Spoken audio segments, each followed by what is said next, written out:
Agora sim, voltando. Vamos ver se agora a live não cai. E caiu antes, nem foi por falha do Instagram. Foi esse que vos fala, deixou a bateria descarregar e não carreguei ela novamente, né? Então,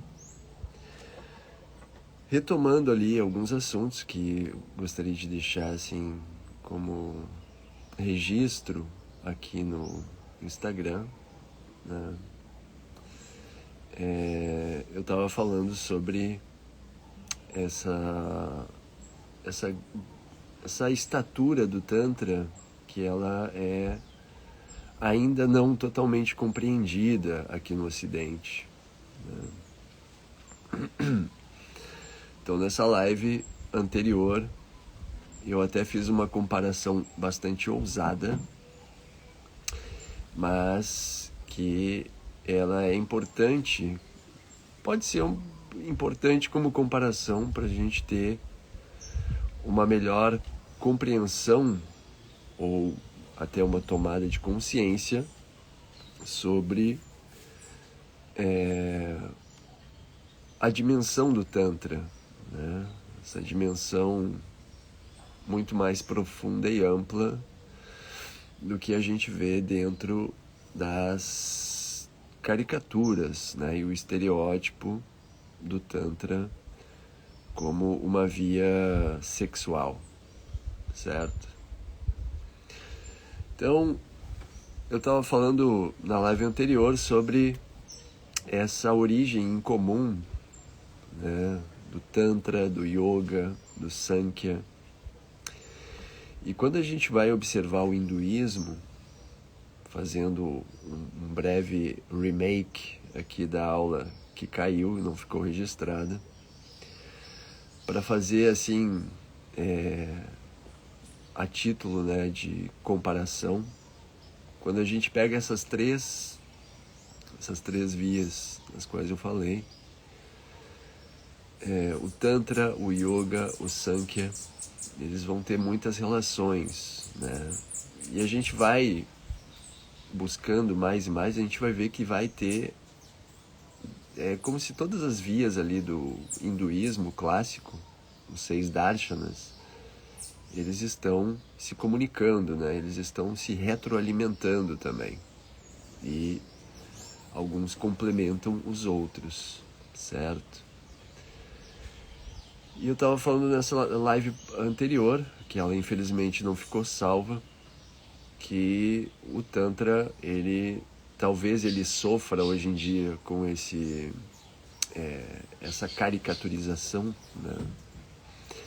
Essa estereotipação do Tantra, porque o Tantra ele não foi elevado a esse nível de Darshana, né? Então, o que é um Darshana? É um ponto de vista sobre a realidade. Tem a mesma raiz dentro da língua sânscrita. Darshana tem essa mesma raiz drish, né? Drish, que é de drishti, por exemplo, né? Drishti é pontos de foco do olhar. Por exemplo, eu faço um drishti aqui na ponta do meu dedo, eu estou focando o olhar. Eu olho para minha mão à direita, eu estou fazendo um drishti. Ou olho para o pé, né? Mas drishti não apenas é uma técnica do Hatha Yoga, mas também uma visão, né? Por exemplo, tem um texto dentro do Tantra Shaiva Nondalda Kashmira que é o Shiva Drishti, né? Então é a visão de Shiva. Então os darshanas, eles são essa visão sobre a realidade, né? Então a gente vai ter 6 darshanas, dentre os quais o Yoga, né? E para vocês verem, mesmo o Yoga, ele sofre com uma estigmatização. A gente conhece Yoga, a primeira coisa que as pessoas vão pensar é em posturas de Yoga, as pessoas fazendo as poses, né, os asanas. E o yoga, para ele ter sido considerado um dos 6 pontos de vista da realidade dentro do hinduísmo, não é pouca coisa, né? Então é porque tem realmente uma coesão e todo um método de conhecimento que foi elevado a essa estatura de darshana. Então, a gente tem que considerar também que a ciência antiga, essa ciência ancestral, ela também tinha critérios tais como os nossos atualmente da ciência moderna. E um desses critérios é de colocar à prova dos pares, certo? Por exemplo, para você ter uma conclusão científica, né? Por exemplo, eu falei na live passada, nessa live que não ficou gravada, fiz há meia hora atrás, falei, por exemplo, do exemplo de Marie Curie. Marie Curie. Tem esse Curie. O U do francês é I, né? Então, ela foi responsável por descobrir o rádio, né? Então, ela morreu por causa disso, né? A radiação, e todo o laboratório dela ficou contaminado, as roupas, né? Então, a descoberta dela também foi posta à prova dos pares. Então, foi evidenciado cientificamente que aquilo que ela descobriu, e também não tinha muito que botar à prova dos pares, porque era uma coisa tão óbvia, ela deixou de forma tão óbvia que também os pares era só uma burocracia, certo? Porque ficou evidente, né, aquilo que ela descobriu. E com aplicabilidade, né? Então, nessa forma antiga, essa forma moderna de colocar à prova dos pares estava presente também. Mas da mesma forma que a Marie Curie, quando descobriu o rádio, ela quase nem precisou da prova dos pares, porque foi algo que se tornou muito evidente. Ela deixou aquilo muito evidente, certo? E o yoga, por exemplo, né? Então tem essa elevação ao patamar de darshana do hinduísmo, e isso não é pouca coisa, porque teve lá o Patanjali, escreveu o Yoga Sutras, e aquele conhecimento foi colocado à prova dos pares também, certo? Então, você vai ter muitas coisas, todo o conhecimento do Yoga Sutras, você, à medida que você se torna yogi, yogini, quando você adentra esses conhecimentos místicos, você vai se deparar com aquilo que está lá no Yoga Sutras, aqueles saberes desses 4 livros, dessas 4 porções, né? O Yoga Sutras é dividido em 4 porções, 4 padas. Você vai se deparar com esse conhecimento. Então, por exemplo, eu tive uma experiência, mesmo que bastante rápida, né? E que a gente já põe no plano do paranormal. Por exemplo, quando eu tive a informação no meu sonho de como a invisibilidade acontece, que é a projeção da luz, né? Sobre a projeção da luz.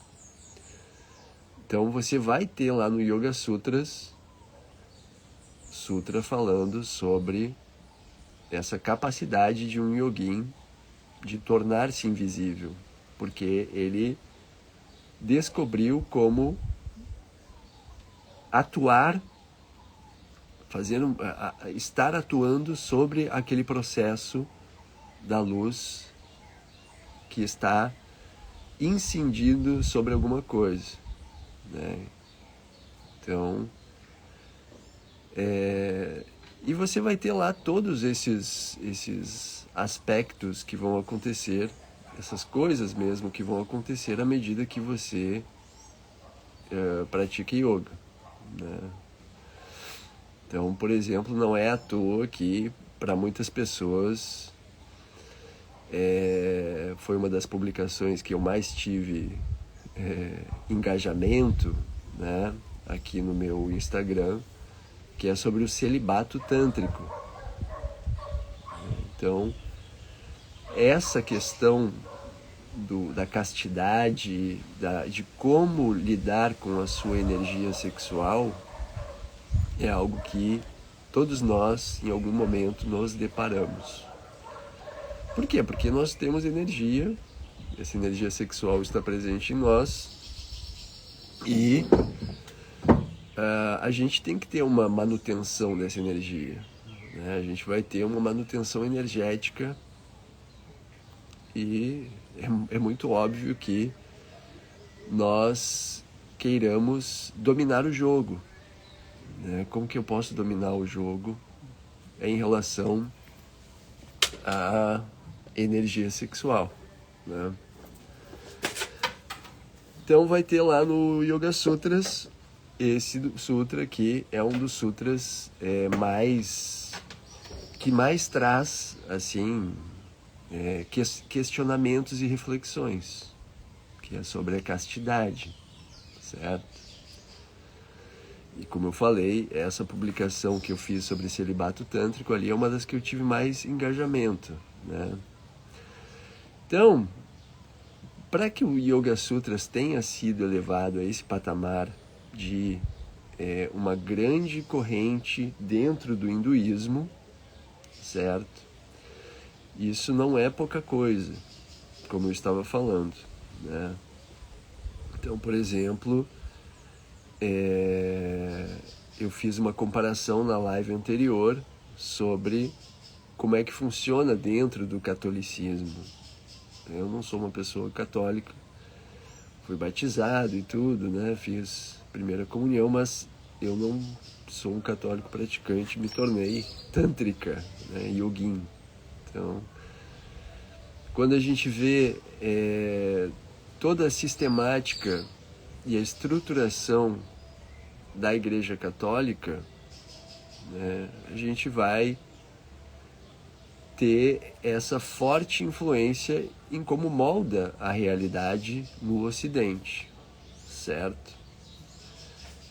E a gente vai ter o hinduísmo lá na Índia, o hinduísmo e o budismo são duas correntes muito fortes que vão moldar a realidade também no Oriente, certo? E claro, hoje em dia, né, depois aí de certa época, lá em 1950, 1940, teve todas essas confluências, né, a partir das navegações e tudo, né? Então a gente vai ter aí hoje em dia essa distribuição dos ensinamentos aí por tudo, certo? Mas obviamente isso fica de forma geográfica muito marcado, né? Então, da mesma forma que a Igreja Católica ela trouxe essa estruturação para o mundo ocidental, nós temos o hinduísmo que faz essa estruturação do mundo oriental. Até aqui, tudo bem, né? Quando a gente observa essa essência da estruturação, a gente não pode apenas julgar no sentido de patriarcado. Hinduísmo tem o patriarcado, catolicismo tem o patriarcado. Ok. Essa energia, ela foi necessária para a época em que nós estamos. Época, era, dentro do hinduísmo, a gente chama de Yuga. Então, para essa Kali Yuga, foi necessária essa estruturação para preservar a vida. E essa ordenação, esse sentido de ordenação está relacionado a Shiva. Se a gente começar já a pegar e pensar tantricamente, que é onde eu quero chegar, para vocês terem essa real dimensão do que é o Tantra, certo? Então, o Tantra não é algo para preencher as nossas lacunas em relação à sexualidade, você ter uma vida sexual melhor, você conseguir lidar com as frustrações sexuais que você tem. Vai lidar com isso também, inevitavelmente, porque é uma via completa, mas não é isso, certo? Isso é uma faceta do Tantra.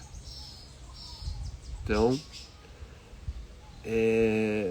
da mesma forma que nós tivemos essa energia de Shiva no Ocidente, necessária para essa Kali Yuga, através do catolicismo, a igreja romana e tudo mais, nós tivemos também essa necessidade de Shiva, aquele que ordena, pensando em Shiva Shakti, aquele que traz ordenação dentro dessa Kali Yuga, a era das trevas, para o Oriente, ok?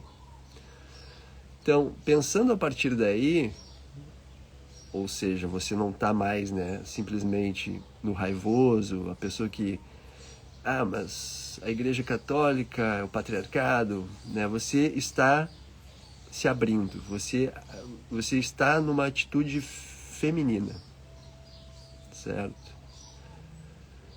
Então, essa qualidade do abrir-se para uma reflexão, ou seja, você baixa um pouco a sua censura, os seus fatores de seleção, e você se abre para uma nova reflexão, que é o que eu estou trazendo aqui. Então, ao invés de você ser simplesmente aquela pessoa que, da mesma forma que eu, viu que o catolicismo não é uma coisa que é para a sua vida, não supre as necessidades mesmo para a sua vida. Eu sou uma dessas pessoas, fui batizado e tudo mais, e isso teve o seu porquê dentro da vida ocidental, certo? E dentro da vida oriental, isso foi necessário através do hinduísmo. E é isso. Como eu falei, tem muito amor nesse patriarcado, Então, quando a gente se abre para essa reflexão, não apenas de isso condenar o patriarcado, que é necessário para que nós repensemos aquilo que está estabelecido, mas se nós simplesmente não é um tema que eu gostaria de entrar, mas ser as pessoas que são totalmente rebeldes contra o patriarcado, querendo desconstruir tudo, não é o meu caso, você vai perder aquilo que tem em essência também no patriarcado, que é o amor, é o zelo, que é a base do Tantra também, a Kula, Você ter aquele sentido de família espiritual, ok? Então, pensando a partir daí, você também, à medida que você conhece um pouquinho mais de como funciona a realidade, certo? E isso está amplamente documentado também, você vai perceber que a Igreja Católica não é só apenas aquela coisa moralista que traz refreios, você não pode isso, tem que fazer assim, tem que fazer assado.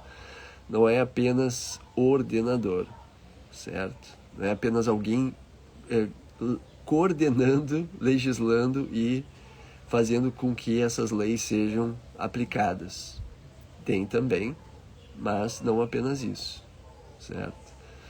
A gente vai compreender que, da mesma forma que o hinduísmo clássico tem muito conhecimento místico, no catolicismo nós temos também muito conhecimento místico, certo? Então, partindo desse pressuposto, dessa afirmação, dessa retórica, a gente tem que entender onde que o Tantra está dentro do hinduísmo, para que nós possamos compreender a real dimensão do Tantra, além das caricaturas, certo? Além do estereótipo, né? E que daí a gente vai entrar dentro desse desafio dentro das comunicações, né? Que é, por exemplo, né, eu fiz a divulgação do meu retiro em Florianópolis, coloquei lá uma foto em Yabium, né? Isso tem o risco de fortalecer essa caricaturização e essa estereotipização que acontece sobre o Tantra, de uma via exclusivamente sexual, ou que está aí para suprir as suas lacunas em relação à sua sexualidade. Isso é uma visão ainda bastante tacanha do Tantra, mas infelizmente é o que impera, certo? Então, a gente tem que usar a cabeça para pensar onde que o Tantra se encaixa. Estou com uma certa virose aqui, por isso essa voz mais rouca. Onde que o Tantra se encaixa dentro do hinduísmo?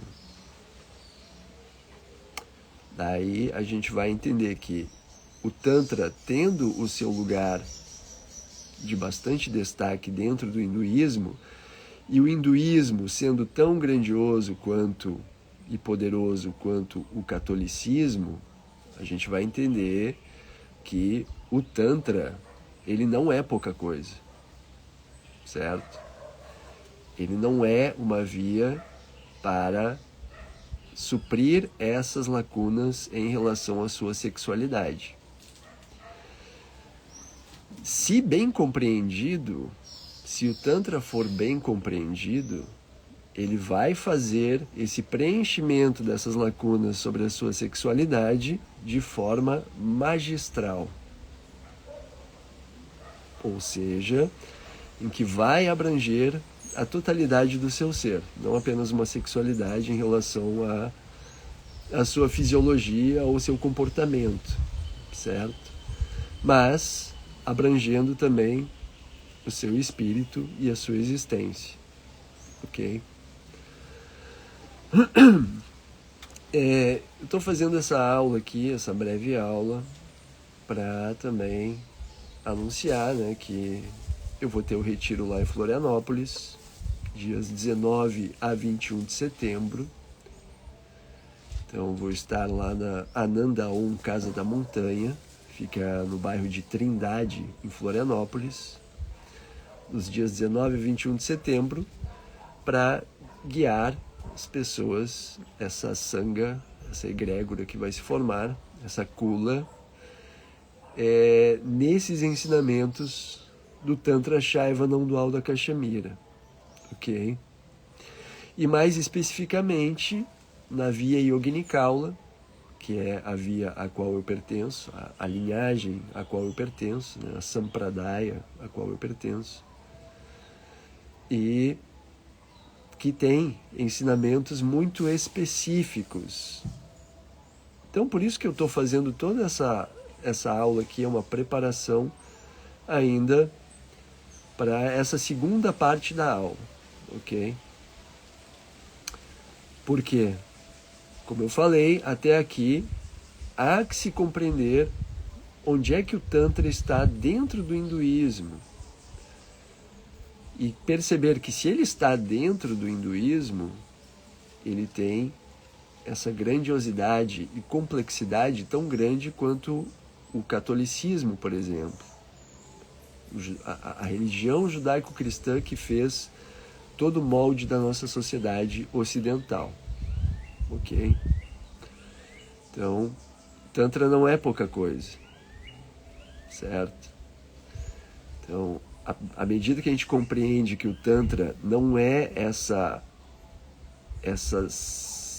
formas de trabalhar a sexualidade, né? Isso vai ser abordado também, ok? Mas, como eu falei, a partir dessa compreensão do que é essa grandeza do Tantra, o quanto ele abrange dentro do pensamento hindu, né? Então, fazer uma breve comparação entre o Yoga, o Tantra e o que faz a base do Yoga. O Yoga ele é baseado em uma outra tradição hinduísta, que é o Sankhya, certo? Então, tanto o Yoga quanto o Sankhya, eles fazem parte do seleto hall de 6 vias que formam a visão sobre a realidade do hinduísmo. Então, por exemplo, você tem toda a tradição católica que vai falar sobre essa visão da realidade, né? Deus deu origem lá a Adão e Eva, e, né, enfim, a maçã, o pecado primordial, o dilúvio, né? Então, tem toda uma visão da realidade que é construída dentro do catolicismo e dentro do hinduísmo também. Tem a sua própria visão sobre a realidade, certo?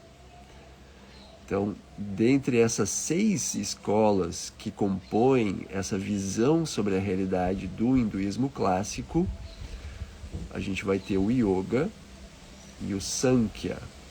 Vai ter também lá o Vedanta, certo? Vai ter também outras 3 escolas que vão falar sobre diferentes aspectos e cada uma se interrelaciona com a outra, ok?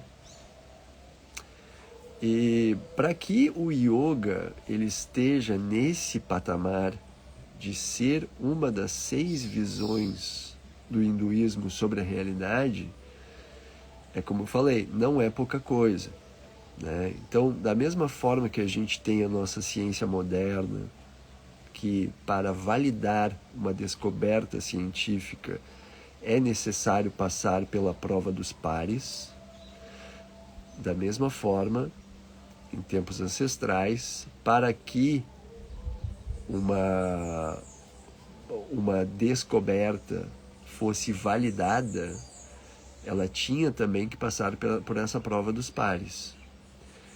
E por isso que o Yoga se tornou um darshana, se tornou um ponto de vista sobre a realidade. O Yoga ele é baseado no Sankhya. E o Sankhya, perdão, estou com a voz bem rouca hoje. O Sankhya ele tem também uma estruturação, toda a sua metodologia, os textos, em função dessa validação, certo? Científica ancestral.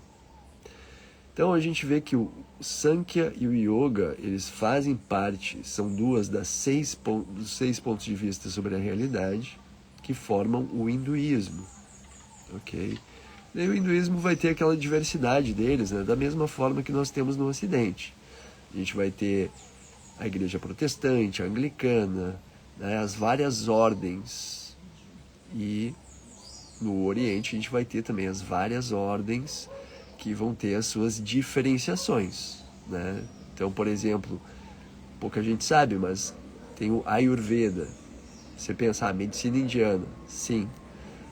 Mas ele vai também adotar coisas do Sankhya e do Yoga e do Tantra.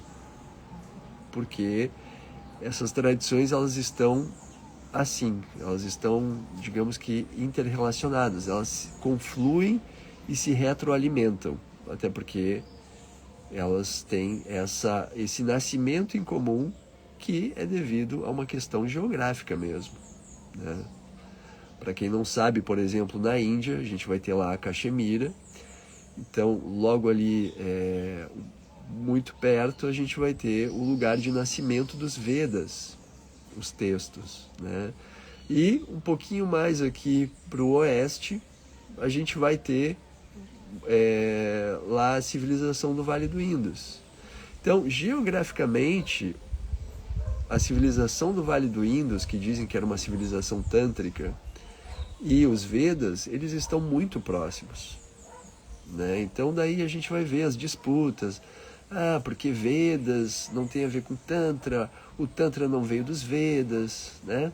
Daí a gente vai ver toda essa discussão que não esclarece nada, apenas cria mais confusão, certo? Então, a gente vai entendendo como é que a história aconteceu e procurar ter, né, essa visão de como a vida acontece e não uma forma mecanicista ali em caixinhas. Aqui nasceu os Vedas, muito perto da civilização do Vale do Indus.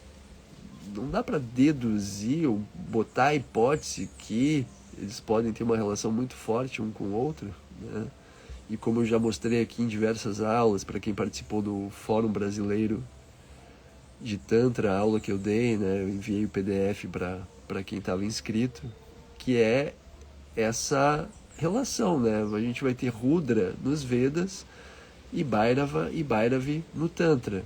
Então ambos são formas furiosas, ambas as vias vão ter esses elementos que a gente chama atualmente de xamânicos, né? Esses elementos de utilização ritual de plantas. Nos Vedas tem o Soma, no Tantra tem a cannabis, por exemplo, né? Então, a gente tem que localizar o Tantra, o Tantra dentro desse espectro, desse ecossistema que é o hinduísmo, certo? Mas talvez esse seja, que eu estava falando na live anterior, que não ficou salva, talvez seja esse o problema que faz com que o Tantra, ainda hoje, ele seja tão estereotipado como algo para preencher as lacunas da vida sexual das pessoas, né? Talvez tenha sido esse o problema do Tantra hoje ser tão ainda estigmatizado. Óbvio, já tem um grande avanço que aconteceu, né? Pessoas aí que escreveram livros, o Tantra Iluminado, por exemplo, né? Trazendo essa dimensão muito mais profunda do Tantra, certo?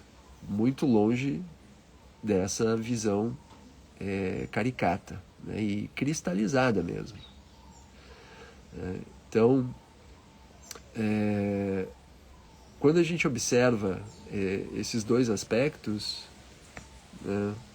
Agora me perdi, de observar que, né, o Tantra estando dentro desse ecossistema maior do hinduísmo, ok?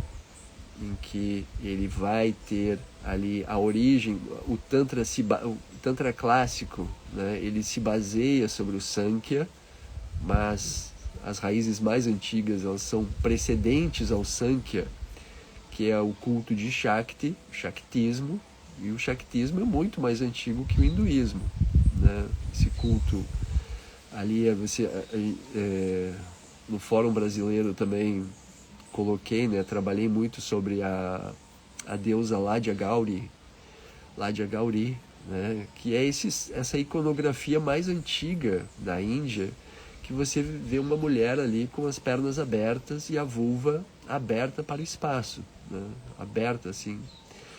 Então, a gente vê notadamente que aquele foi o primeiro culto, né? O culto a esse portal da vida e da morte, que é uma vulva, né?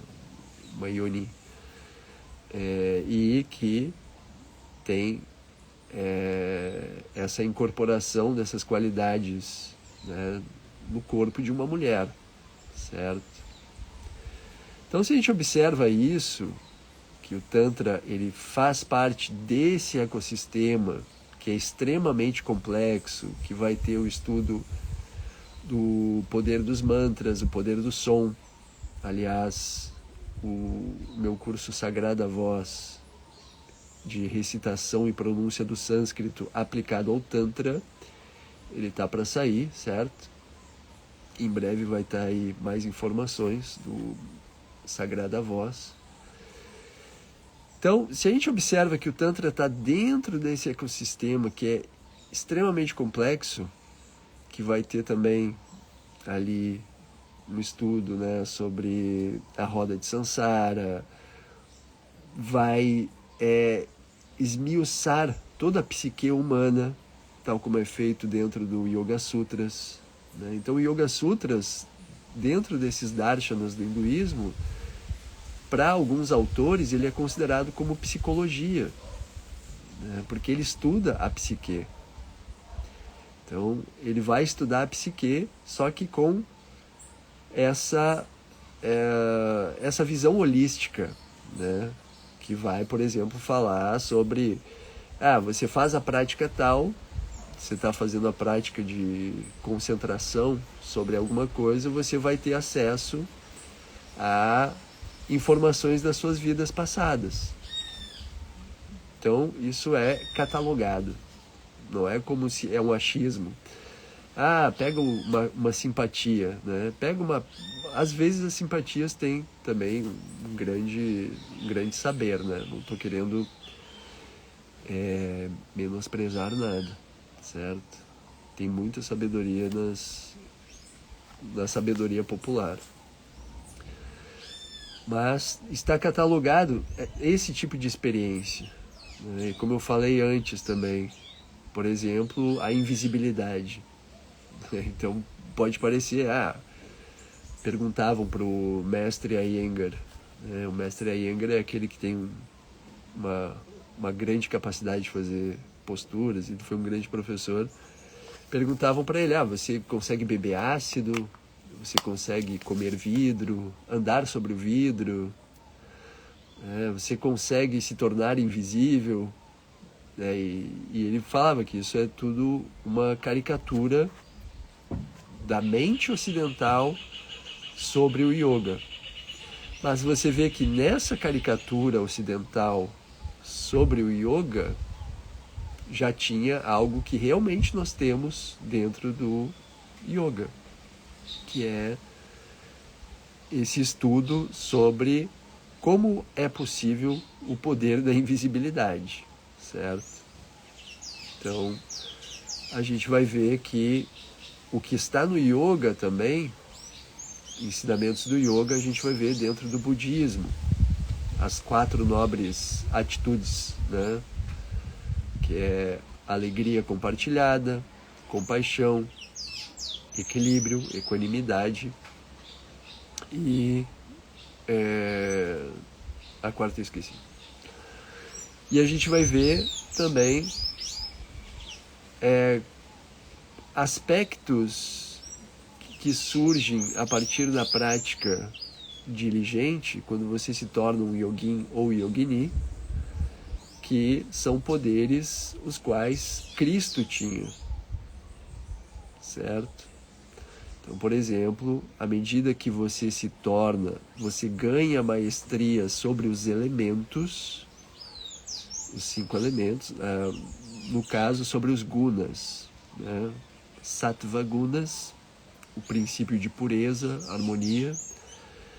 Tamas gunas, o princípio de inércia, lentidão. E rajas gunas, princípio de dinamismo, né?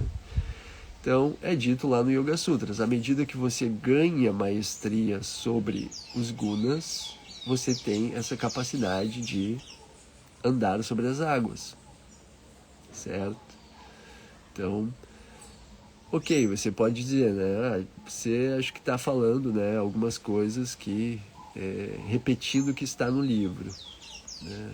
Mas você tem que fazer a prova por si, né? Então, essa prova dos pares, que é essa comprovação científica, no caso, né, a gente vai ter no Ocidente essa forma de fazer, que obviamente isso tem no Oriente também, mas você vai ter que fazer por si, né? Então, a partir da sua prática pessoal que você vai conseguir acessar muitas dessas qualidades, né? Então, você tem que praticar para poder experienciar, né? Mas voltando daí a essa questão, né? Da mesma forma que o yoga ele se baseia sobre o Sankhya, e como eu falei, Sankhya, Yoga, Vedanta, eles estão no mesmo hall, né? Então, hoje em dia tem uma grande... Isso é ótimo, porque é uma via grandiosa. O Vedanta, ele tem uma grande valorização, como uma via muito elevada. E aqui é onde eu quero chegar também. O Vedanta tem essa grande valorização de uma via que é muito elevada espiritualmente, que pode também trazer essa elevação espiritual e libertação para as pessoas.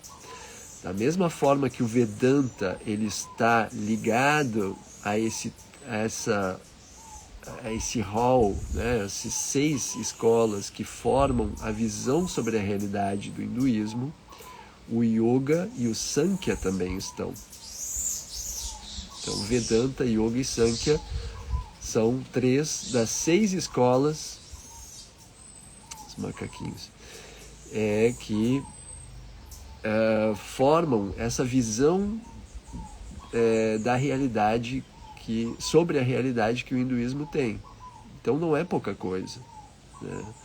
Só que a gente conhece o yoga, aquela coisa, né? Posturas, respiratórios, né? Tomar água morna com limão, que é o Ayurveda, né? Mas não é só isso. Tem, como eu falei, todo um estudo científico que fez com que o yoga fosse, né, essa prova entre pares, fosse possível que ele se colocasse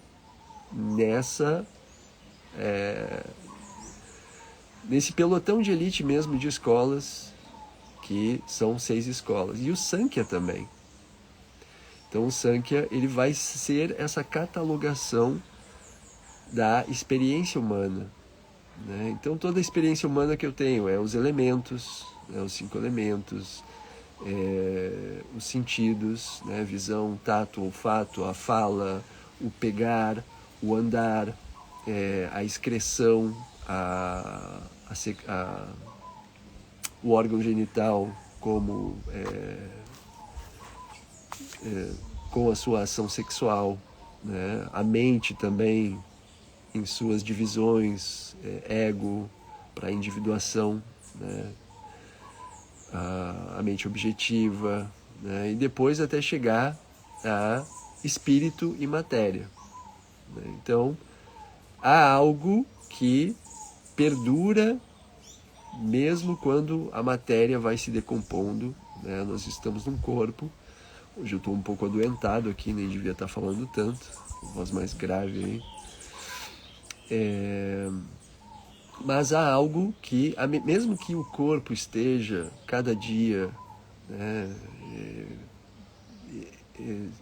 crescendo, mas ele vai depois perecendo, né, ele vai se dissolvendo e vai passando pela doença também, né, que são os kleshas. Então, tem algo que perdura, que é o espírito, né, Purusha. Então, a Prakriti, tudo que é matéria, isso vai ser efêmero, né, transitório, perecível, né? Então, essa é a base do yoga, o Sankhya, né? Então, Sankhya, Yoga e Vedanta são parte desse pelotão de elite do hinduísmo, né? Então, como eu falei, da mesma forma que o hinduísmo tem essa grande importância no Oriente, é equivalente ao que o catolicismo tem no Ocidente.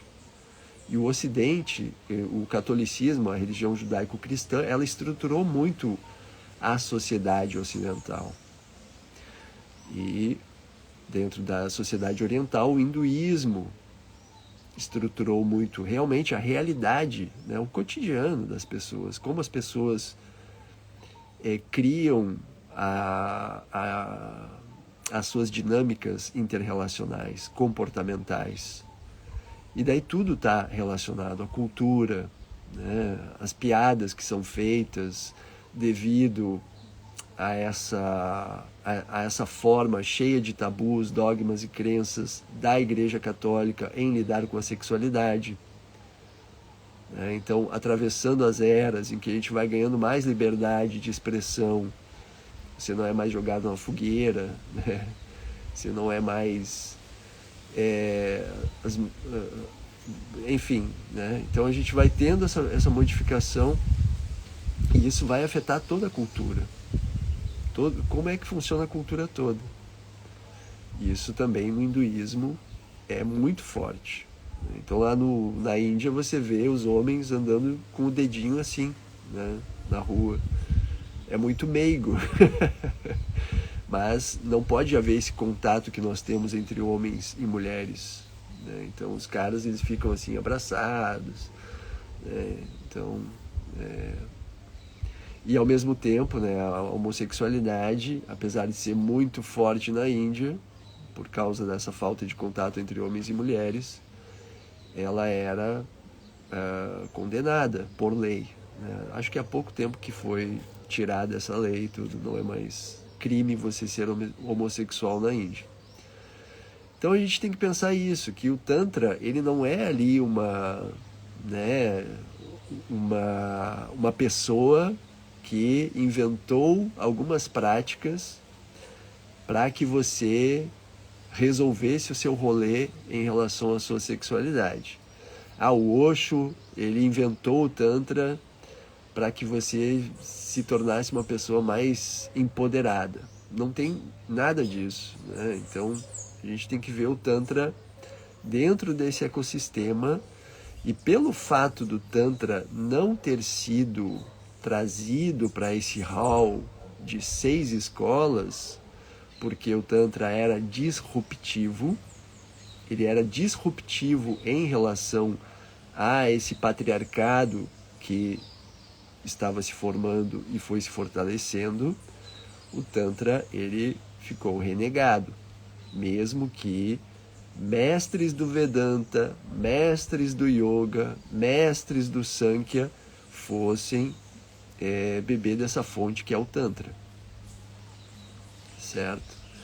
Então a gente tem que partir dessa premissa para compreender as práticas tântricas. Se você não partir dessa premissa, dessa grandeza e dessa grandeza realmente espiritual que o Tantra tem, você vai ter o olhar do tiozão que faz piada com piada de sexo. Você pode cair nesse lugar, nessa vala comum, certo? Então, o meu propósito aqui, que eu defini já há alguns anos, né, observando essa cena tântrica, neotântrica do Brasil,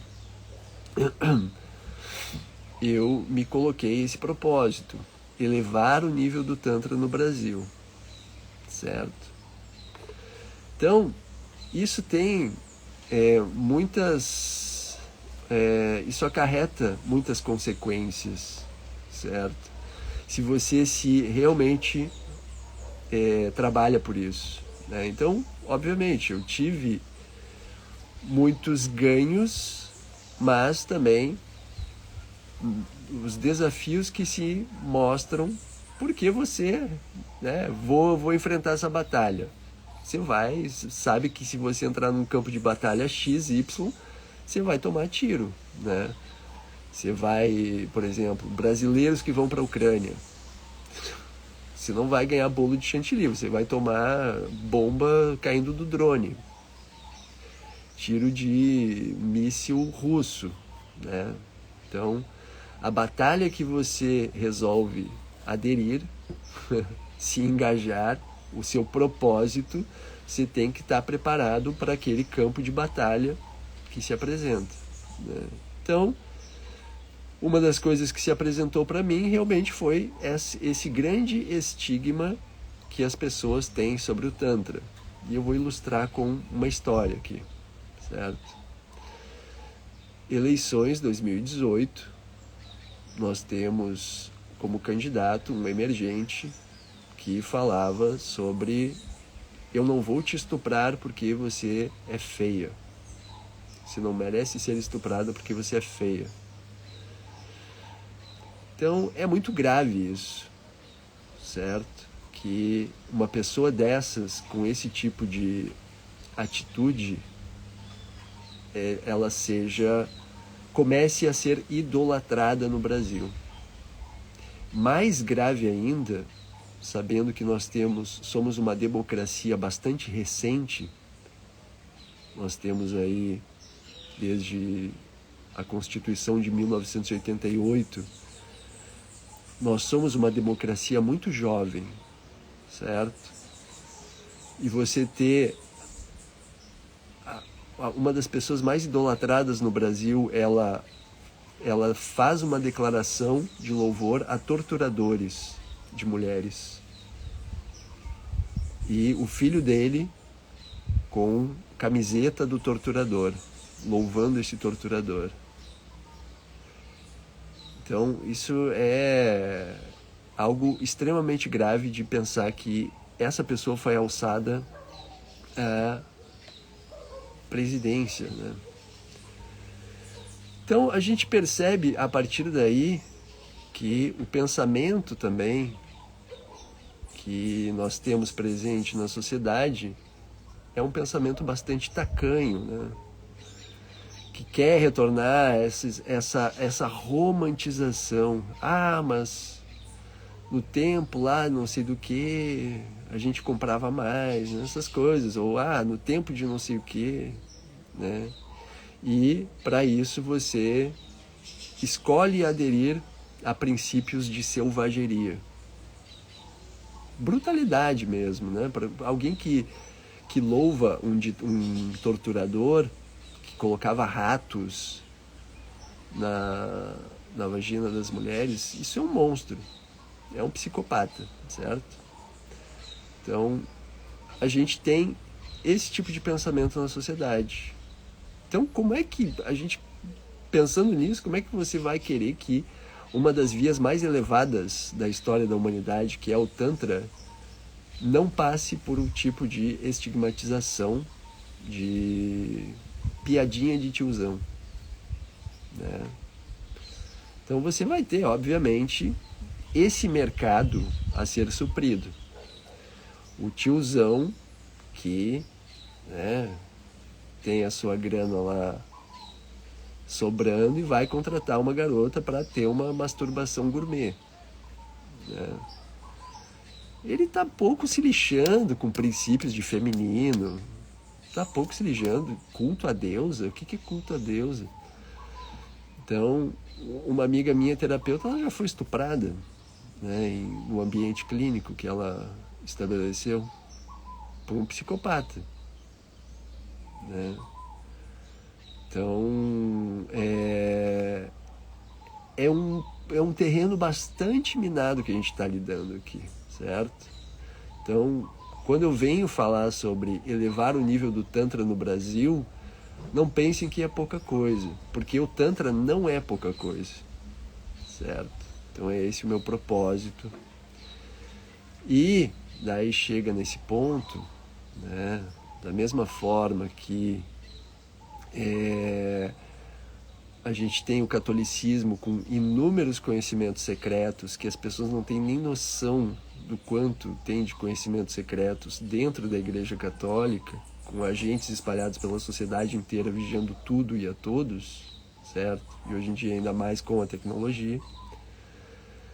Da mesma forma, os conhecimentos tântricos ancestrais, eles foram absorvidos pelo hinduísmo e são usados até hoje dentro da estruturação sociopolítica do hinduísmo, ok? E do budismo, certo?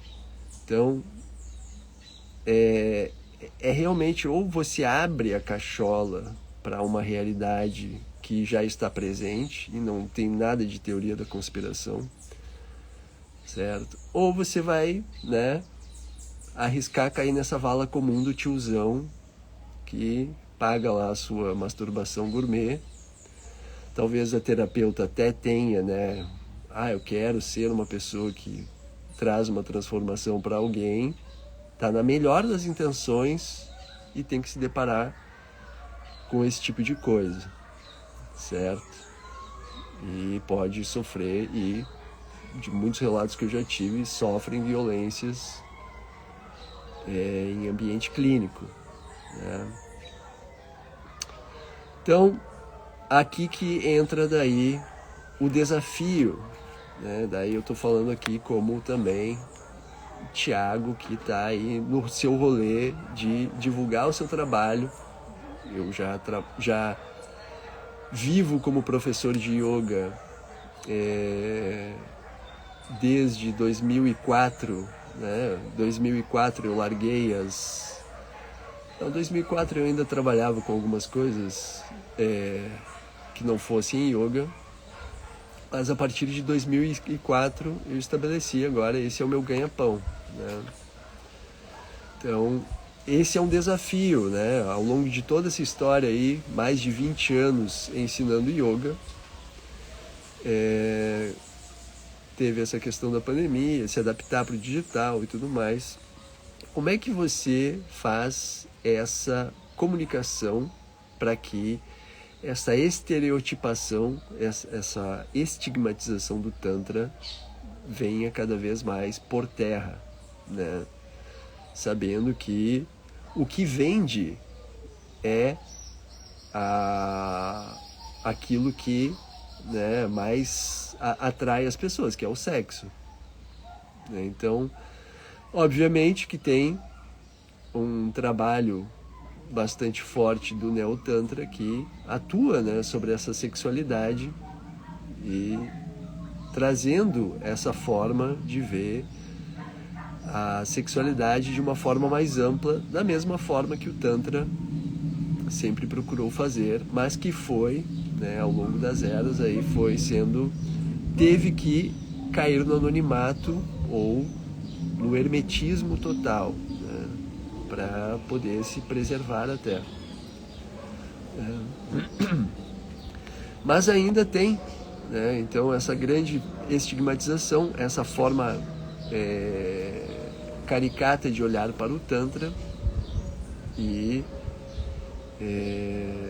se a gente começa a observar essas práticas a partir desse olhar de perceber o Tantra, do ecossistema que ele vem, né, a partir daí a gente consegue compreender também as práticas, que elas não têm um aspecto ali de vamos fazer uma festinha aqui entre nós e, né, vamos nos divertir e liberar as energias, né? Então, esse é uma das visões que se tem quando a gente observa aí, por exemplo, um casal sentado um no colo do outro, né? Então, na postura de Yabium, que as duas últimas publicações que eu fiz tem essa postura do Yabium, né? Então, pode cair dentro dessa vala comum da caricaturização do Tantra. Mas, quando você observa a metodologia, certo, que que tem que ser aplicada para que você pratique essa postura do casal, um sentado sobre o colo do outro, você vê que tem toda uma preparação que é feita para que você tenha essa experiência da forma que ela deveria ser, né? E não uma caricatura, né? Então, como é que a gente consegue... primeiro, né, isso é inevitável. Por exemplo, teve também um dos dos vídeos que eu tive com mais engajamento é eu fazendo demonstração da massagem cachemiriana sobre uma modelo, né, uma das participantes do retiro. E é algo muito erótico, né? Você tem ali, para quem está dando a massagem, a bunda da pessoa de frente para você, a pelvis também, né? Então é uma prática bastante que vai suscitar emoções fortes para algumas pessoas, né? Então você ter ali a pessoa diante de você nessa abertura, ela vai ter um efeito na sua psique, né? Então cada pessoa vai ter o efeito que precisa ter. Imagina que você é uma pessoa que tem grandes travas nessa interação corporal com alguém, né? Você tem, sei lá, você é uma pessoa que é uma pessoa tímida, introspectiva, ou você é uma pessoa ansiosa. Vai ter N fatores, né? E você tá ali diante de alguém, talvez uma pessoa completamente desconhecida, né? Então isso também é uma pergunta que me fazem: teu retiro é só para casais, né? Então o simples fato de você sentar diante de alguém e se propor, né, a fazer uma troca de massagens, que nos primeiros estágios não vai ter uma massagem genital, né, porque o simples fato de você sentar diante de alguém e interagir energeticamente, corporalmente também, porque você vai ter mesmo, né, por exemplo, vou fazer uma dupla com uma garota, depois eu vou sentar no colo dela, né? Então, para um homem, esse fator de sair do comando ou poder se entregar ali também vai suscitar, a depender, obviamente, das tendências psíquicas de cada pessoa, né? Não tem uma rigidez em relação ao gênero. Você vai ter pessoas do gênero masculino extremamente femininas e pessoas do gênero feminino extremamente masculinas, né? Então, mas é uma prática que ela não vai ser feita diretamente, né? Então tem um preparo, e esse preparo ele é feito através, vai ser uma composição de 4 pilares, né, que eu falo sempre aqui, vai ter lá na página do Retiro de Florianópolis, né, que são Tandava, que é a dança, é um yoga não postural, a massagem cachemiriana, onde nós começamos a partir da postura de Yabi-Yum, né, essa postura que tem na iconografia tântrica, e nós vamos ter as visualizações de Matsyendranath, e nós vamos ter também o yoga das emoções, certo?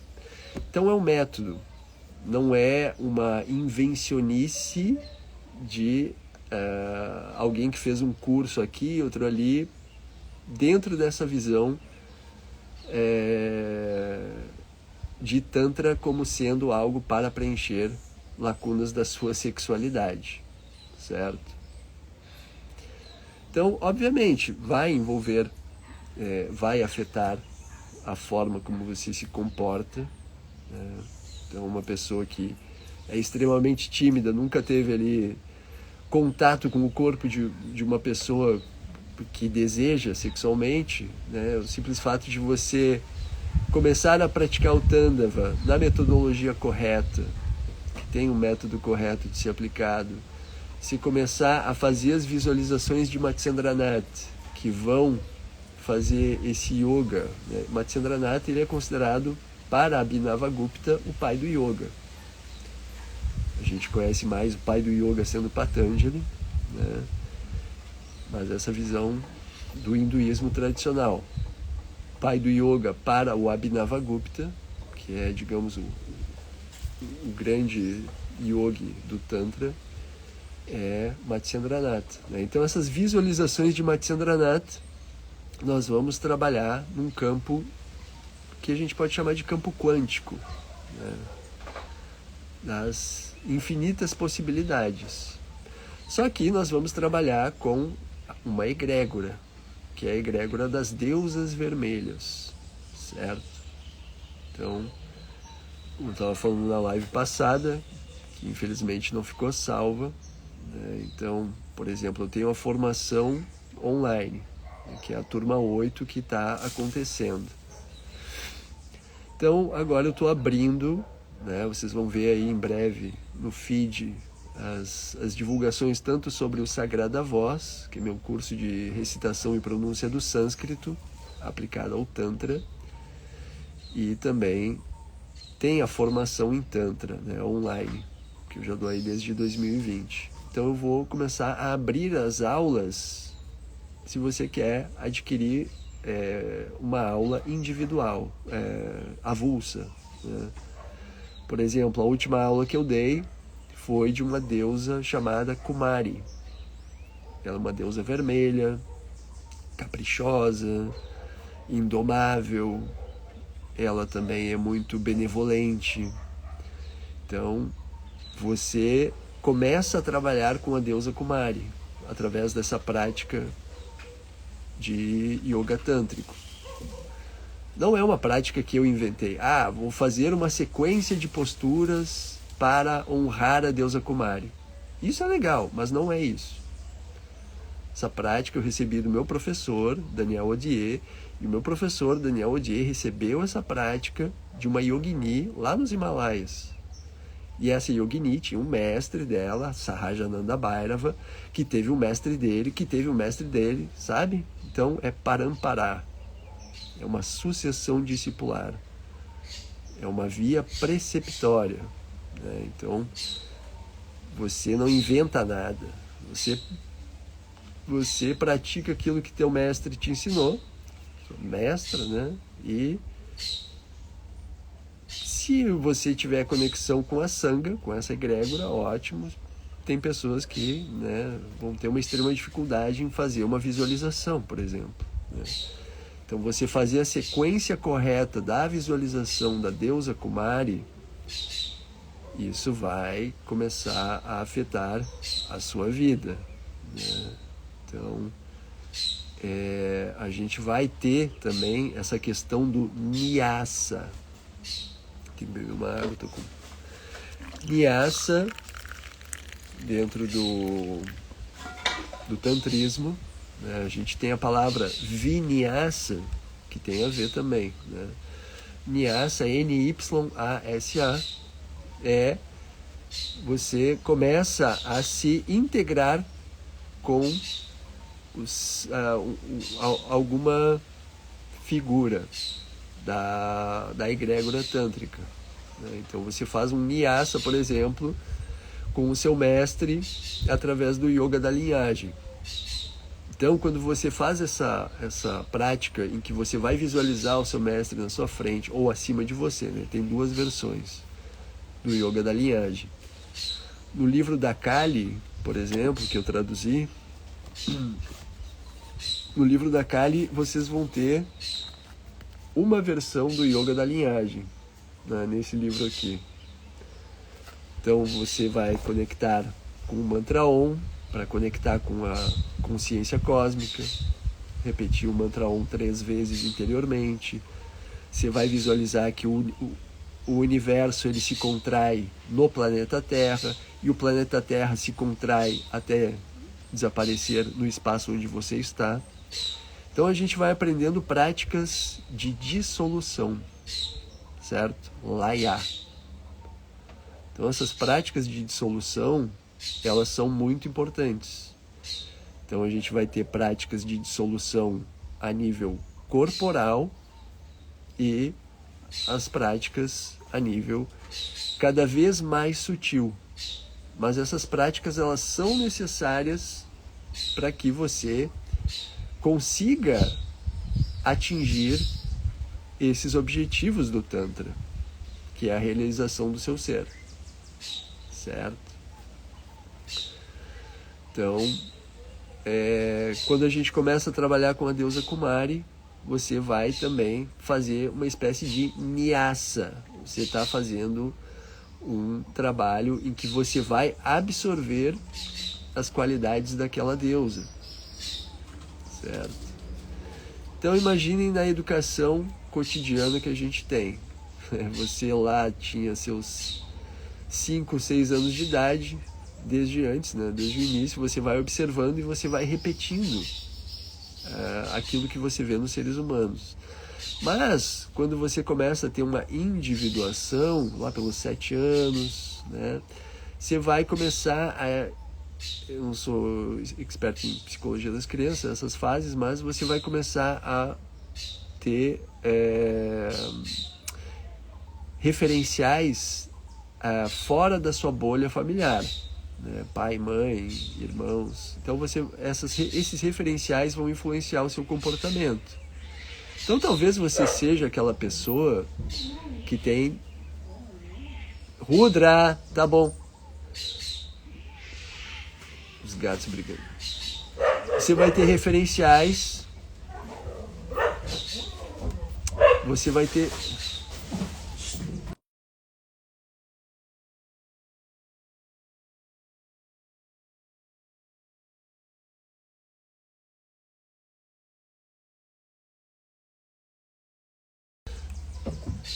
Você vai ter referenciais nos quais você acopla, né? Então você tem ali... Você é a pessoa que tem uma ressonância com o garoto que é o valentão da escola, né? Então você se torna também valentão e talvez se torne até melhor amigo do garoto valentão, né? Então você tem uma ressonância, então você acopla com esse tipo de energia e isso está já expandindo a sua forma de ser, né? Ou você seja a pessoa que vai acoplar com outra vibração, né?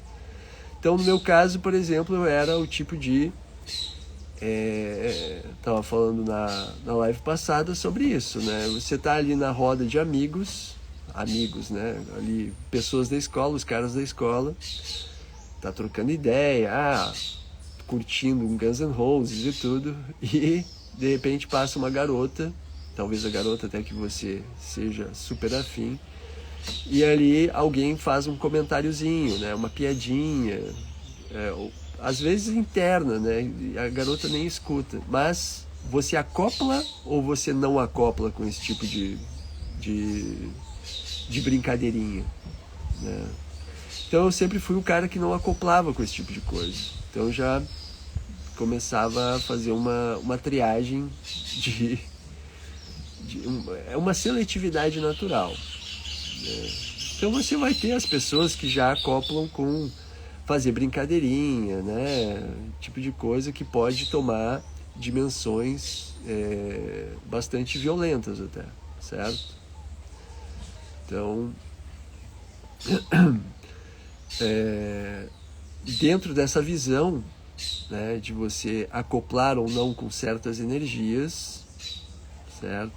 Então, desde o início dessa live eu estou falando sobre o quanto é importante que nós tomemos consciência da grandeza do Tantra, que, como eu falei, tem o Vedanta, tem o Yoga, tem o Sankhya, são 3 escolas, né, da mais alta estatura dentro do hinduísmo. O Tantra também faz parte, só que não foi reconhecido. Ele não foi reconhecido porque suas práticas antigas, né, que foram também tomando outras formas ao longo dos tempos, elas não eram muito bem vistas, né, pela sociedade patriarcal hindu, certo?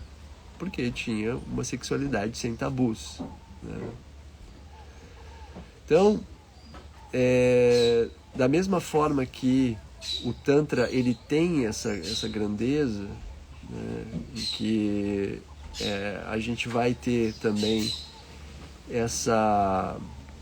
esse renegar da sociedade hindu em relação ao Tantra, porque ele tinha essas práticas sexuais, né, que envolvem uma sexualidade integrada à espiritualidade, né? Então, é muito importante que quando a gente fala de, ok, vamos tomar consciência da grandeza do Tantra, tá bom, mas, ao mesmo tempo, se você começa a estudar o Tantra clássico e você não tem uma abertura de espírito para observar as boas intenções do Neo-Tantra, você se cristaliza nesse lugar do elitismo intelectual e que vai cristalizar a sua experiência até como praticante tântrica, né? Todo mundo vai se achar erudito, né? Você comprou o Tantra Iluminado, você já acha que sabe tudo, só pelo fato de ter comprado o Tantra Iluminado. Agora eu tenho o Tantra Iluminado. A pessoa nem leu ainda o Tantra Iluminado, mas ele tem o Tantra Iluminado, né? Então já se acha o intelectual, né? Então esse intelectualismo tóxico, certo?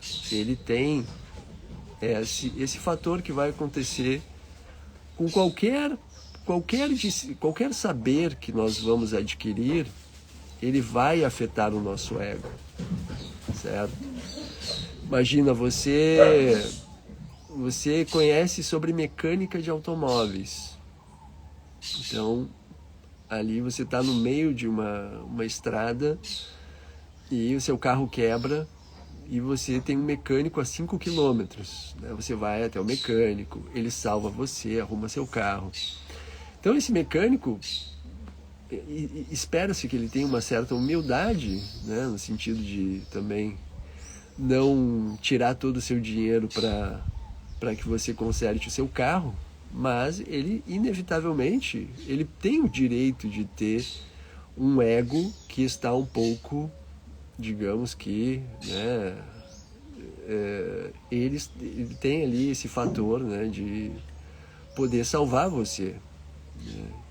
Então é inevitável que quando a gente começa a estudar algo, por exemplo, como yoga, né, você começa a se aprofundar nos textos, no Yoga Sutras, o seu ego, inevitavelmente, ele vai dar aquela crescidinha.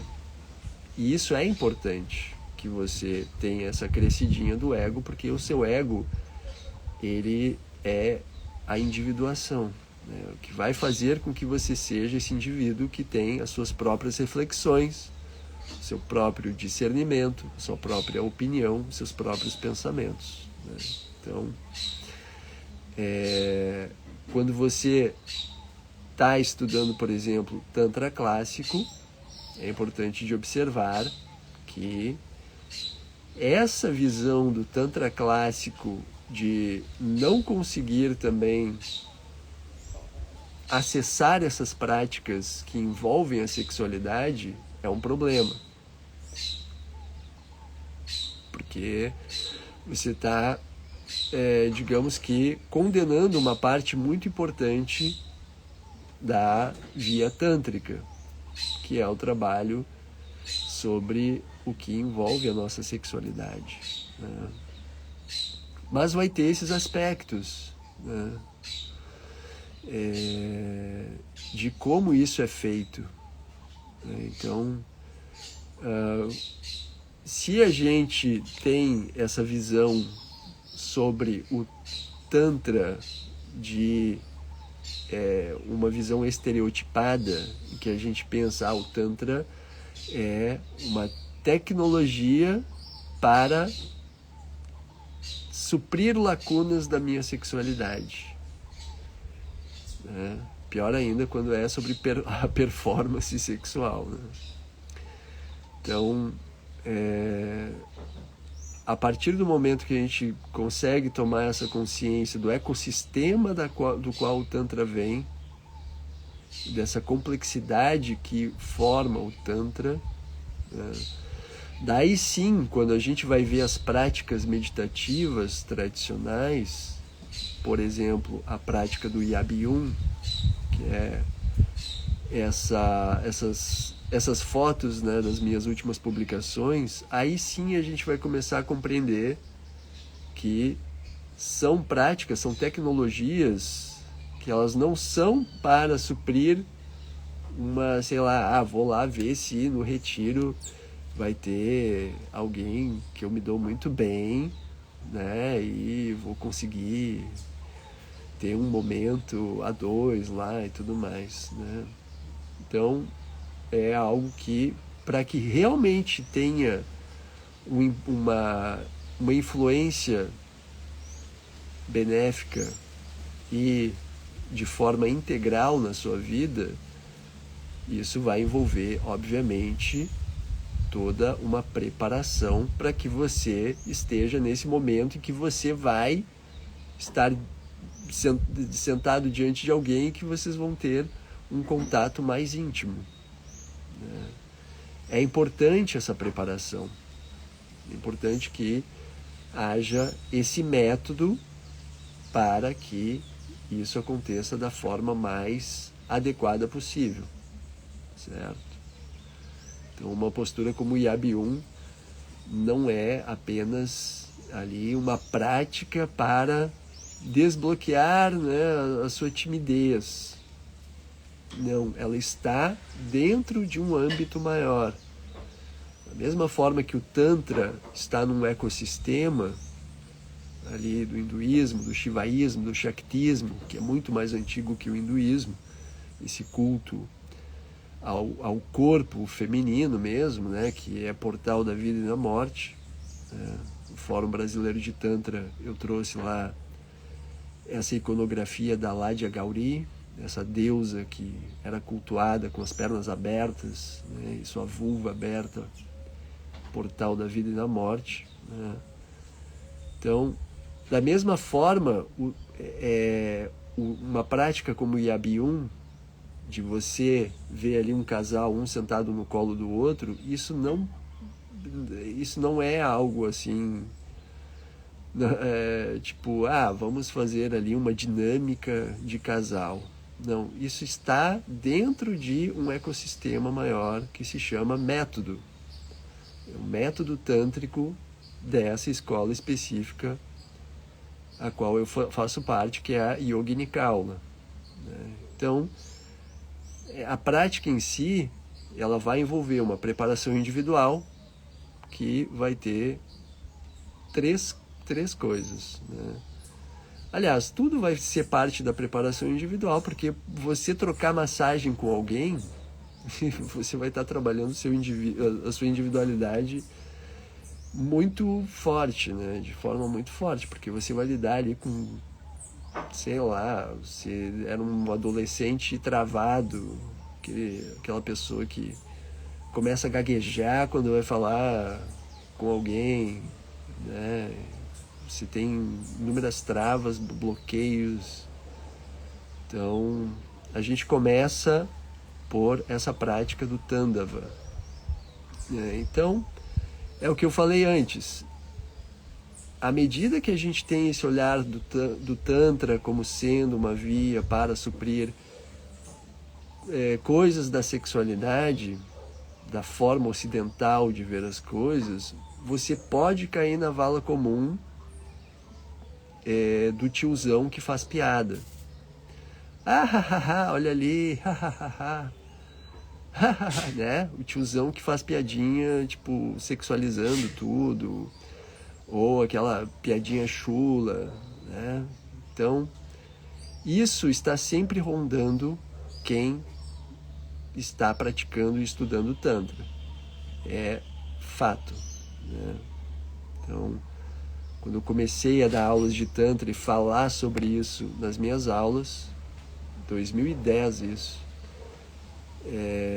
foi uma transição muito natural de, eu estou estudando Yoga Sutras de Patanjali, essa tradição do yoga, né, essas coisas que compõem o hinduísmo, mas o conhecimento tântrico está me levando para uma próxima fase.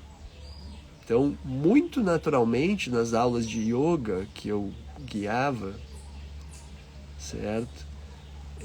a palavra Tantra começava a surgir. Só que o simples fato de falar Tantra era quase que não saía a palavra. Tipo, dentro da tradição do Tantra, né? Porque é uma palavra carregada de muito estigma. É extremamente estigmatizado como algo sexual, certo? E esse, obviamente, é o grande diferencial do Tantra, só que, né, dentro dessa visão espiritual hindu ou budista, vai ter o Tantra budista também. Então, eles também se retroalimentam. Então, a gente vai ter essa preparação individual que é feito por uma prática de dança, que obviamente vai ter, né, alguém ver você fazendo uma dança dessas, se é aquele seu amiguinho que faz a piadinha de tiozão, olha, fazendo uma dancinha, né? Então eu já tive isso, né, fazendo um dia, vou soltar aqui o corpo, fui fazer em público lá, sei lá que situação era, nem me lembro mais, porque é o tipo de coisa que não fica na minha mente, né, fico guardando espaço para outras coisas melhores, né? Então é seletividade de yogin. Então já alguém apontando e rindo, né? Então faz parte, porque as pessoas são, né, não sabem nem lavar o próprio ânus, né? Tem os caras aí que a mulher deles tem que limpar a cueca porque eles não sabem nem se limpar. Às vezes tem um tabu, né, com o próprio toba, você não toca para não ter sensações, né? Então prefere deixar sujo do que tocar num lugar ali que você pode talvez, sei lá, ter uma tentação, né? Então a gente está nesse nível de pensamento e de relação com o corpo totalmente psicótica mesmo, né? Uma coisa doente assim. E põe ainda mais a camada da educação pornográfica que né, instrui ali de uma forma totalmente caricata também, né?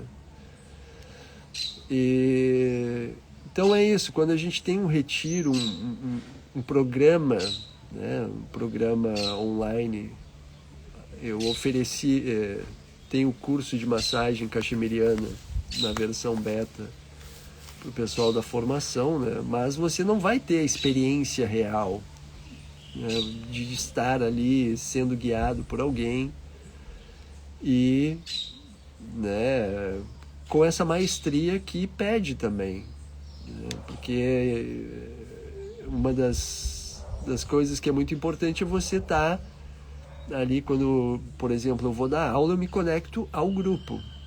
E essa conexão ao grupo é me conectar ao grupo mesmo, aos olhares do grupo. Então, uma pessoa respirou diferente, eu vou procurar saber o que é aquela respiração. E provavelmente a minha intuição vai me dizer o que é. Aquela pessoa respirou daquele jeito ali. Por que isso? Porque ela tem essa qualidade psíquica, ou ela tem essa qualidade de se relacionar com as pessoas, né? Então é isso que a gente vai atingindo também à medida que, com o passar dos anos, você se dedica a uma arte, né? Você se torna também um maestro, né? Então eu não fico aos quatro ventos me proclamando mestre. Eu sei que se eu botasse aí mestre Thiago Goulart, talvez eu tivesse muito mais engajamento em número de seguidores, né? Mas é o tipo de maestria que a gente vai atingindo à medida que você vai trabalhando com grupos e com pessoas, né? Então, a minha base, ela é essa presencial, né? Sempre fui muito crítico quando começou a pandemia, mas enfim, as contas para pagar pedem que você baixe as suas críticas e também seja humilde para se adaptar aos novos tempos, né? E ao mesmo tempo aprendi muita coisa em estar mais presente nesse ambiente digital, né? Então, uma das questões, né, de a gente conseguir, dentro do Tantra, a gente tem essa forma de ver a realidade, de ver Shiva em todas as coisas. Então, o Shiva ele pode estar no CD ali que você comprou e ele é cor de rosa com um ursinho amarelo. Talvez ali tenha um grande ensinamento. Então, Shiva está em todas as coisas. Você comprou um livro e, mas o livro não é que nem o professor, mas pode ter um grande ensinamento que, se você aplicar adequadamente, pode ser transformador, né?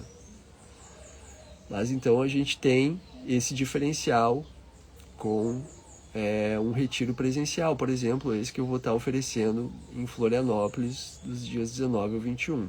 Então, uma das coisas que eu gosto sempre de pensar, já tem alguns anos que eu penso assim, porque eu sempre fui o cara de guiar grupos presenciais, né? Aqui em casa é estilo ashram, né? Estilo monastério, né? Então as pessoas vêm aqui, se hospedam. Aqui é os princípios da permacultura, né? Um tempo foi adotado também o Dragon Dreaming, né? Que é um projeto, é uma metodologia baseada nos aborígenes para que você elabore projetos envolvendo mais pessoas, né? Então, esse presencial sempre foi o meu esteio, assim, certo? Então, nesse guiar grupos, a gente aprende muita coisa. E as pessoas também, com as suas demandas, os lugares que a gente vê claramente que são pontos críticos que podem, né, que a gente pode trabalhar e tudo mais. E nesse sentido que a gente vai ter também nesse retiro essa guiança dessa metodologia, né, a via yoginical. Então ela é uma metodologia que ela é coesa.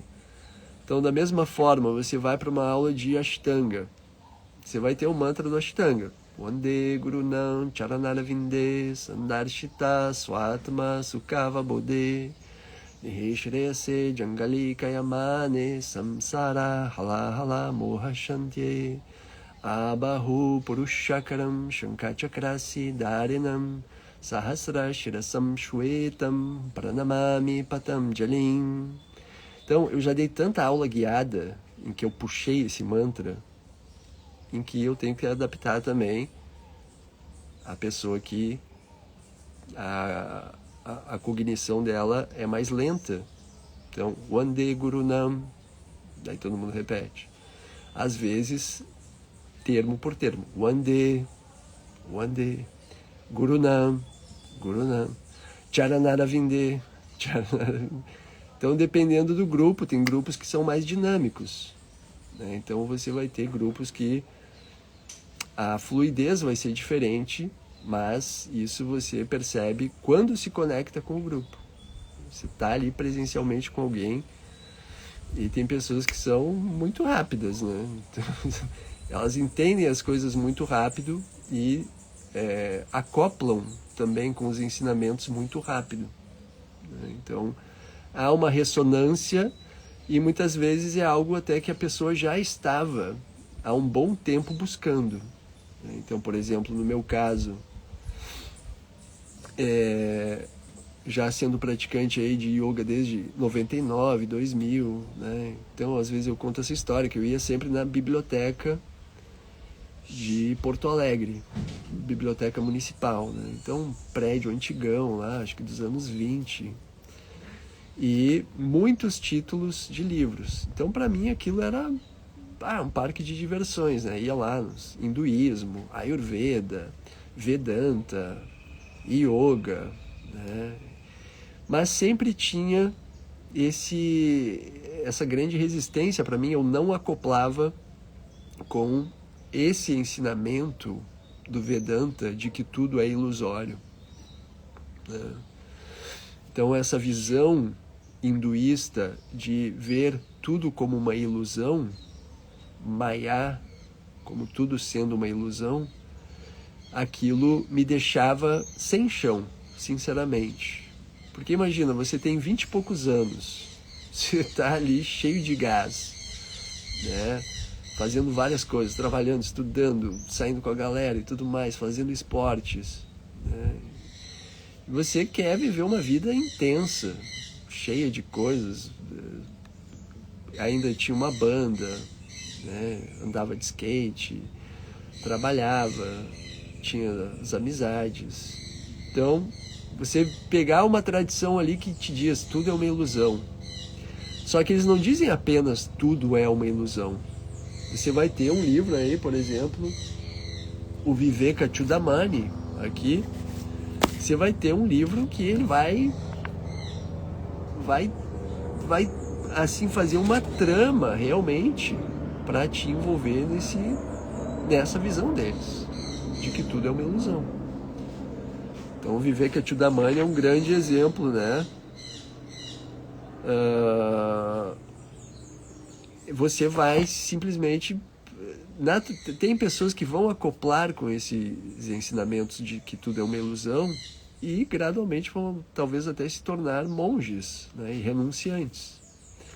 Então eu tive um amigo assim, que ele tinha uma banda de rap, o Bocão, lá em Porto Alegre. Para quem por acaso de Porto Alegre conhece essa cena do hip hop misturado ao metal, o Bocão, ele tinha uma banda de rap metal, a TWO, Third World People. Então eu tinha uns amigos ali que tocavam guitarra nessa banda e tudo. Jogava basquete com eles também. E ele era o autêntico cara do hip hop. Fazia letras com cunho social, ele morava na periferia e estava sempre lá com a gente trocando ideia e tudo. E de repente ele foi assim, a tendência dele foi de se tornar Hare Krishna. Então ele começou a ler os livros de Hare Krishna, Srila Prabhupada, e ele era rapper ali, cabeça pensante. Ele se tornou Hare Krishna e total Hare Krishna. Parou de escovar os dentes, teve toda uma história assim também de renúncia ao corpo, certo? Então são vias que elas são muito bem estruturadas para que você siga aquele plano de carreira dessas vias, obviamente, com mais ou menos envolvimento, né? Então, por exemplo, eu comecei yoga, eu me envolvi totalmente com yoga. Então, já sou há 21 anos, eu já sou professor de yoga. Mas antes de ser oficialmente professor de yoga, o yoga já estava tão forte na minha vida que eu era o chatinho da família que ficava dando aula de yoga para as pessoas sem elas pedirem, né? Então, por essas qualidades, né? Então, é importante que dentro de um retiro presencial a gente vai ter essa outra dinâmica, né? Em que a gente tem esse olhar de quem está nesse lugar de maestro, certo? Para que essa dinâmica ela cumpra o seu propósito, cumpra o seu dharma, né? Então, quando a gente vai ver o hinduísmo clássico e o tantrismo clássico, ambos reconhecem aquilo que a gente chama de Purushartha, certo? Purushartha, a gente vai ver assim o sânscrito, né? Artha são riquezas e Purusha é o espírito. Então a gente pode traduzir como riquezas do espírito, certo? Então o hinduísmo, na sua grande sabedoria, que como eu falei, Vedanta, Yoga, Sankhya, né, são vias da mais alta estatura, porque tem esse reconhecimento dos pares dentro dos métodos científicos ancestrais, e por isso foram catalogados e elevados a esse ranking. Dentro do hinduísmo clássico tem esse reconhecimento de que as riquezas do espírito envolvem também o corpo, envolvem também o que chama de os 4 purusharthas, essas riquezas do espírito, artha, as riquezas materiais, ou seja, o bem-estar material ele não é renegado dentro do hinduísmo, apesar dele ter essa visão sobre a realidade de que tudo é uma ilusão, através do Vedanta, né? Mas as riquezas materiais elas são vistas como uma riqueza do espírito. O espírito corporificado ele precisa dessa bem-estar material para estar bem.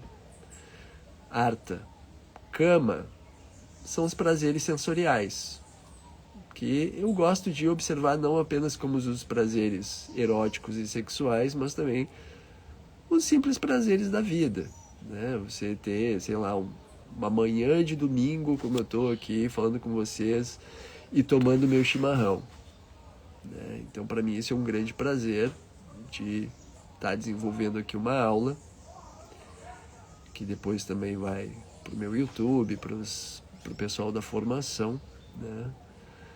Então, artha, as 4 riquezas do espírito. Artha, riquezas materiais, não é renegado pelo hinduísmo. Kama, os prazeres sensoriais, não é renegado pelo hinduísmo, mas devido a toda essa era de patriarcado, foi renegado de certa forma, bastante fortemente até. Então, tiraram alguns prazeres para colocar outros, digamos assim, culinária indiana talvez. Artha, kama, dharma, que é você ter um propósito e é aquela sua colaboração com o bem da sociedade. Então isso também dentro da história do patriarcado hindu vai estar ligado ao sistema de castas. Eles, digamos que bitolaram, afunilaram, dizendo que as pessoas nascidas naquela linhagem consanguínea são pessoas que vão se tornar os monges, os brahmanes. Então eles vão tratar do conhecimento espiritual. Aquelas outras pessoas vão ser os comerciantes, aquelas pessoas vão ser os sem casta, né? Então o patriarcado trouxe essas bitolações, né? Mas a gente tem essa visão mais tântrica e atualizada e sem essa bitolação de que o Dharma, você encontra qual é essa contribuição que você pode trazer à sociedade para o bem da sua do seu clã, até a gente pode falar global, né? E que você com isso também tenha a realização do seu ser. Você tem a realização do seu ser porque só você pode fazer aquele serviço. Você encontra realmente seu propósito, né? E finalmente moksha, você vivenciar essa libertação estando nessa vida encarnada, né? Ou seja, você não tem um paraíso prometido. Se eu me explodir aqui, vou explodir uma bomba e daí eu vou renascer, eu vou me encontrar com um paraíso de 72 virgens, né? Então, dentro do hinduísmo, nós temos essa visão de que você se torna nessa vida aqui um Jivan Mukta, ou uma Jivan Mukti, né? Para as mulheres, você se torna um ser liberto, né? Jivan é de indivíduo e Mukti, aquela pessoa que se tornou liberta. Ou seja, você está nessa vida, mas você já se liberta dessa roda condicionada de sofrimento, de samsara, certo?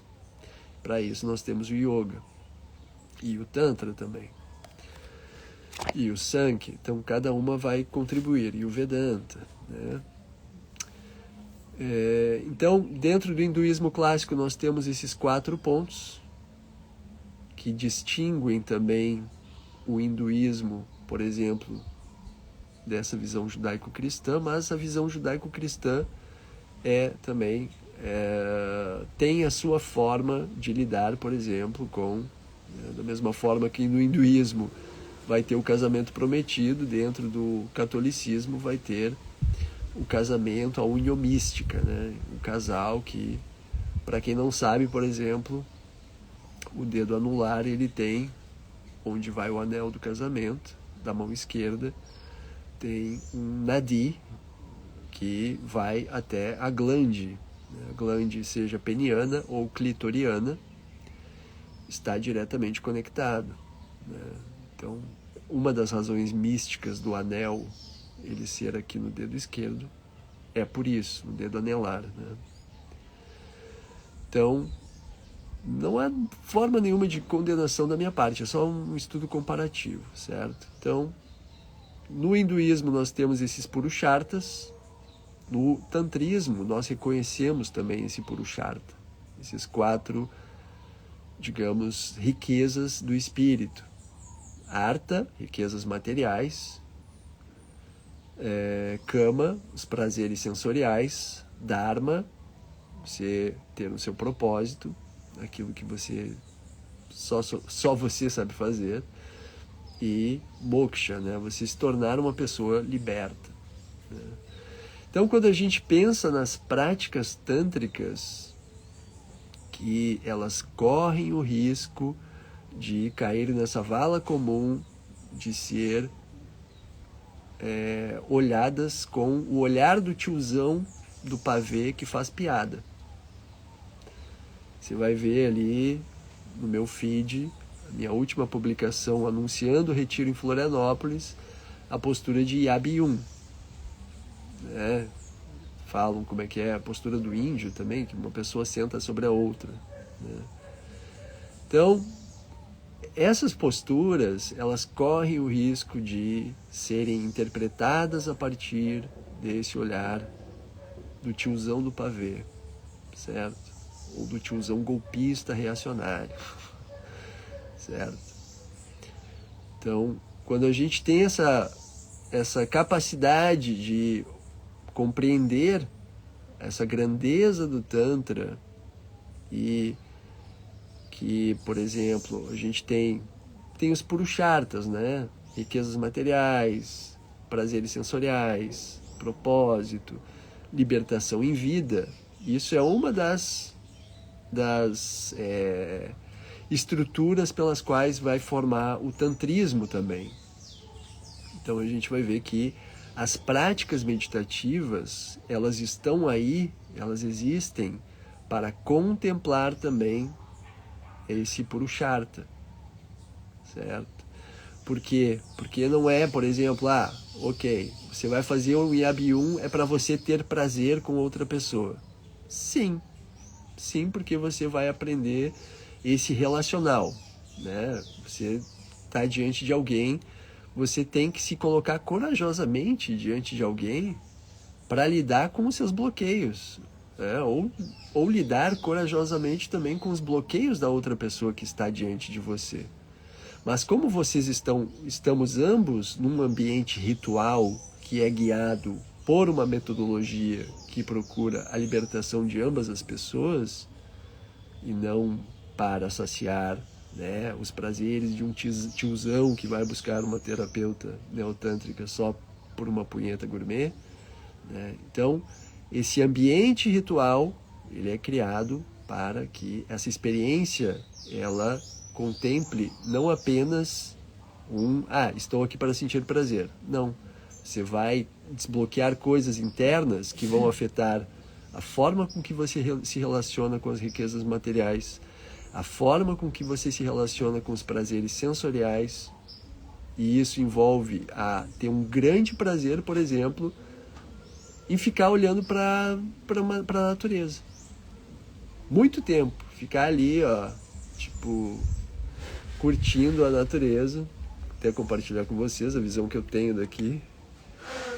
Aqui é meu escritório, eu tenho essa visão aí da natureza,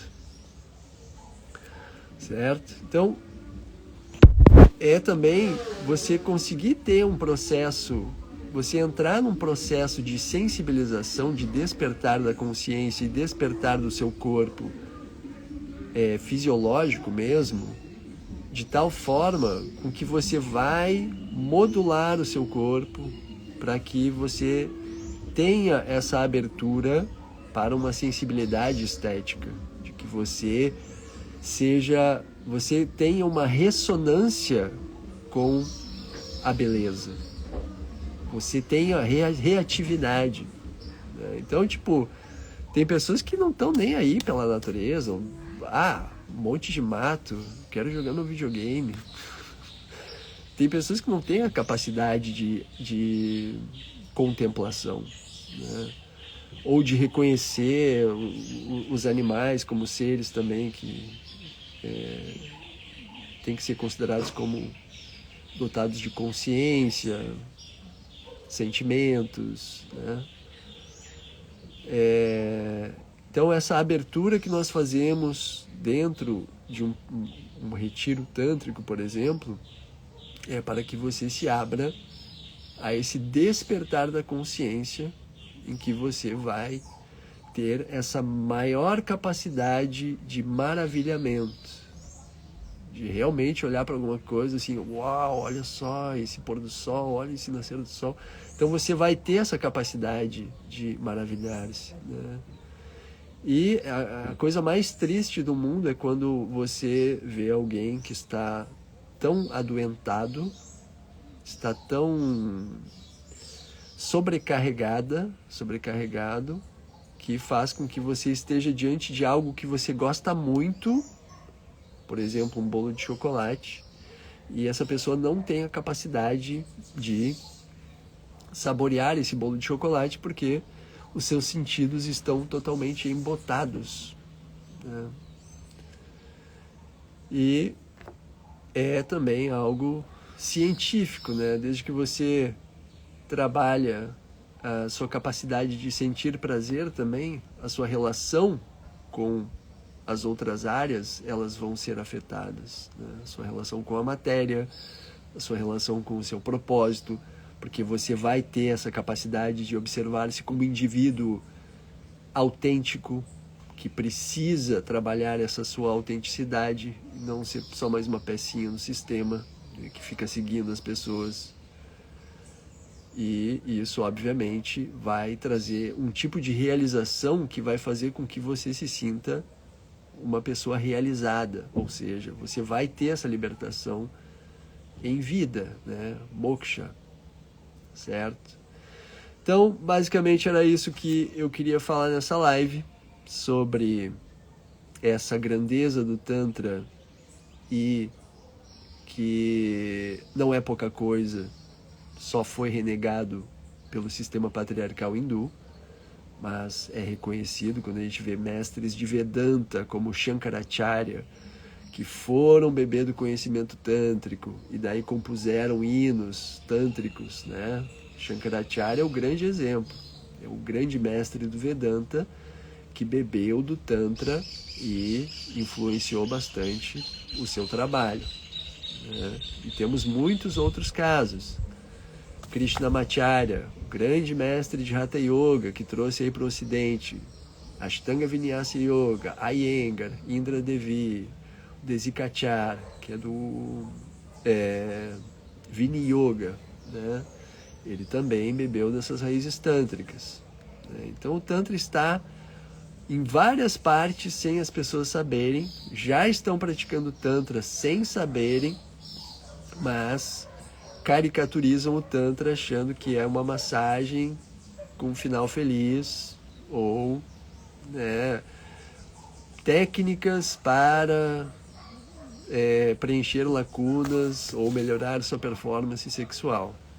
Então, é muito mais do que isso, certo? Então, essa potência toda que eu ancoro nos meus retiros.